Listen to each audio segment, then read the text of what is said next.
анашыңды шақырайық. Ай, келінжан келе қойшы. Бақытты бол балам. Сәлем беру, сәлемдесу салтымыз. Әлемнен бас тартпаған халқымыз. Таныстырып кетейін отбасымды. Қалың Найман еліміз. Жаңгөбек Сыбан руы киелі шпек елінде 17 ақын жырлаған. Дәурен болады отағасы Асқартау. От анасы мен боламын Ақмарал. Аялаған анашым бар, қызым бар. Әлия енем, үйіміздің үлкені, қыздарым бар, қызғалдақтай құлпырған. Гүлденай деген қызым бар, мектепте озат алғырып. Кішкентай қызым Нұргия, кішім орталықтың тәрбиеленушісі, еркесі де бүлдіршіні. Балам, келінім, бүгін мен сендерге немеремнің басындағыдай оюлы тақияны қалай жасауды үйретейін. Осы бастан оюлды, қиюды үйрен балам. Қазір міне қалай оюлды қию керек екенін мен көрсетіп жүрейін. Содан кейін сендер осы оюлды қиып үйреніңдер балалар. Оны балалар қазір Петр деген мата бар емес пе? Түрлі түсі бар, сары түсі бар, қызыл түсі бар деген сияқты. Сол қызыма осы Петрдан қызыл түсінен жасап берейін деп отырмын. Енді балалар, осыған керек құралдарымыз міне моншақтар тұр ғой, әдемі. Осы қазір ақ моншақтарды жабыстырамыз, иә? Содан кейін міне немерем басында міне үкі тұр ғой, сол тақияға осы үкіні жабыстырамыз мына желімменен, ыстық кремменен, иә? Оны қазақ анаңа көрсетіп, анаңа моншақтарменен, желімменен жабыстырады. Жақсы ма? Иә, қазір енді үйренеміз осыны. Үкі деген өте қасиетті.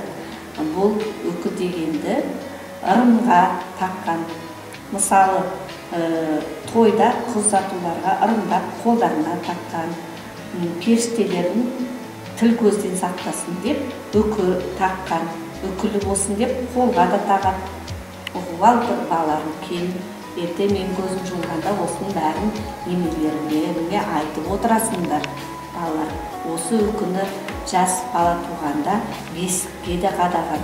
Бесікті бұрынғы заманда бөлегінде осы үкіні келген кісілер көз тимесін деп үкіні де қойып, үкілеп қойған бесікті.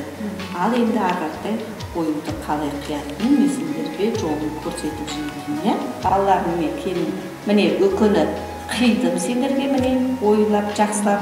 Енді осы моншақты бүйтіп әдемілеп ыстық желіммен жабыстырасыңдар.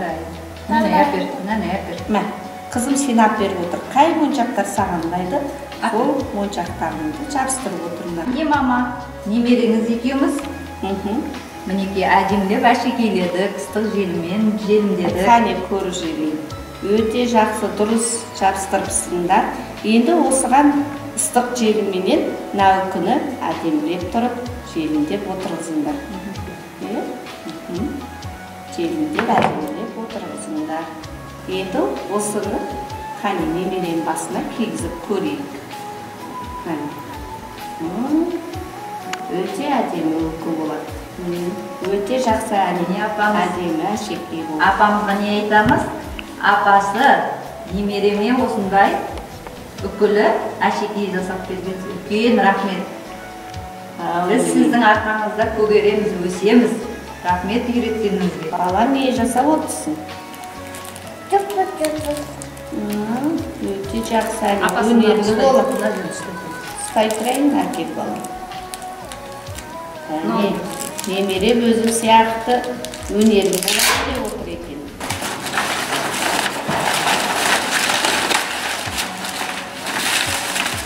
Ал анашым, алда келе жатырған 8 наурыз халықаралық мерекесі құтты болсын. Осы мерекеге орай сізге сыйлығымыз немереңіз екеуміздің атымыздан.